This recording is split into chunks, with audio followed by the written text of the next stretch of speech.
The programs are based on two premises. One, we don't have business problems, we have people problems. And when we take care of our people problems, most of our business problems are automatically resolved. And two, whenever a person says, I cannot do this, they're really saying two things. One, either I don't know how to do it or I don't want to do it. Now, if they're saying, I don't know how to do it, that's a technical training education issue. But if they're saying, I don't want to do it, they're really saying two things. One, either I don't care to do it, that's an attitude issue, or I feel strongly enough not to do it, that's a values issue. And these are the two issues that we address, and we find a greater percentage of problems in most organizations across the world fall into these two categories. Folks, and we've asked this one question to most decision makers: if there was one thing you'd like to see changed that would make your organization more productive, what would it be? And guess what they came back with? One word: attitude. If our people had a better attitude, we'd have a better teamwork, quality and bottom line would go up. Think about it, folks. How come under the same set of circumstances some people break records while others break themselves? And two, everybody wants to climb up the ladder to success only to find that the ladder is leaning against the wrong building. So what we're saying is success is important, but without fulfillment, it's empty. That's like good looks without goodness. They become irritating after some time. So we got to have substance over form, not just form over substance.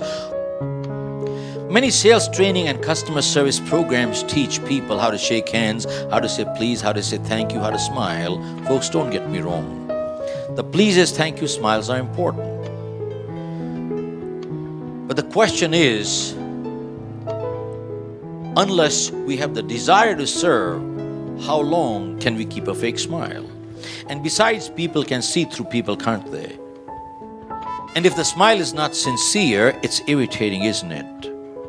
So we got to have substance over form, not just form over substance. And folks, one thing that we find that differentiates us is invariably you hear people telling others what to do. We take a different approach. Our approach is, why don't you? Because we believe most people already know what to do. If you ask a person on the street, they'll give you all the right answers. Ask them, are they doing it? Probably not. So what's missing is the motivation. Now the question is, can we motivate people? The answer is absolutely not. But what we can do is, we can inspire people to motivate themselves, but we cannot motivate them. Why? Folks, motivation is action. I can't act for you. You got to act for yourself. But inspiration is thinking. When thinking changes, it starts reflecting in behavior, doesn't it? Which is more lasting, more permanent, and that's what people are looking for, aren't they? But it raises two major questions. One, why do people get demotivated? And two, who or what motivates the motivator? Till we understand what motivates the motivator, we can never get on autopilot. And unless we get on autopilot, how long do we expect others to push us from outside? It doesn't work. And then we get into issues on communication. IT has increased the speed of communication tremendously, no doubt. But unless people know how to and what to communicate, they'll only miscommunicate a lot faster, won't they? And you know the cost of miscommunication faster? It's horrendous. And then we get into issues on self-esteem. What is self-esteem? Self-esteem is the way we feel about ourselves. When we feel good, the world looks nice, productivity goes up, and relationships are a lot better, aren't they? And the reverse is just as true. And self-esteem is inversely related to egos. Have you seen people with egos like a know-it-all? What do? They talk down to people, don't they? They put down others, don't they? And every decision they make is more to satisfy ego than makes sense. Folks, think about it. Why does a human being put down another human being? It is sadistic but true. There are some people who feel good when the other person feels bad. They feel superior when the other person feels inferior, which means they don't want to lift themselves up, but they want to pull others down. It's very sadistic but true. It happens, doesn't it? And there's a second kind of ego, which is fragile ego. Anything you say, I take it personally, I get hurt. And folks, we talk of teamwork. What do both these egos do to teamwork? They just destroy it. And we find most of the challenges in families, organizations, and societies are major self-esteem issues. And then, folks, we get into interpersonal issues. Why do people deal with us? Not because we're the smartest people. They deal with us because they're comfortable dealing with us. And what gives them the level of comfort? Folks, people don't care how much you know. They want to know how much you care. It is the X factor that connects us together. It is always the intangible, never the tangible. And the question is, how do you build that X factor? That's important. And then we get into goal setting. Folks, unless people have individual goals, how can they tie up with corporate goals? They cannot, can they? And besides, when we get into goal setting, we always address from the holistic approach perspective. And the holistic approach says that people take work problem to the family and family problems to work. We're totally connected, aren't we? And then we get into issues on leadership.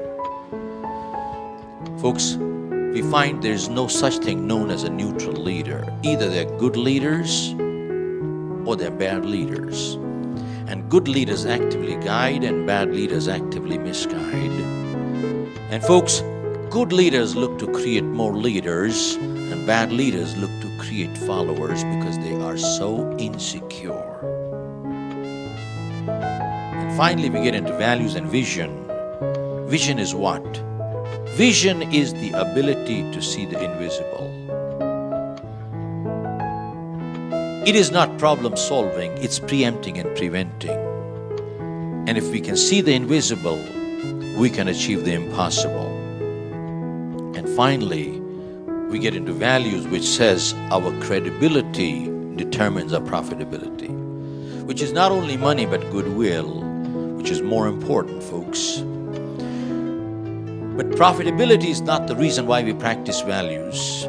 We practice because we believe in them. Folks, if we practice values because of profitability, we're acting. Then we should go to Hollywood or Bollywood. We practice values not because of profitability, but because we believe in them. Which means there are things in life that we would do or not do. Even if no one is watching, we would still not do it. And that is really what we're talking is character. There's a world of a difference between reputation and character. Reputation is what other people think of us. Character is what we know who we are. And they can be totally two different things. Character is what we would not do. Even if we knew we would not get caught, we'd still not do it.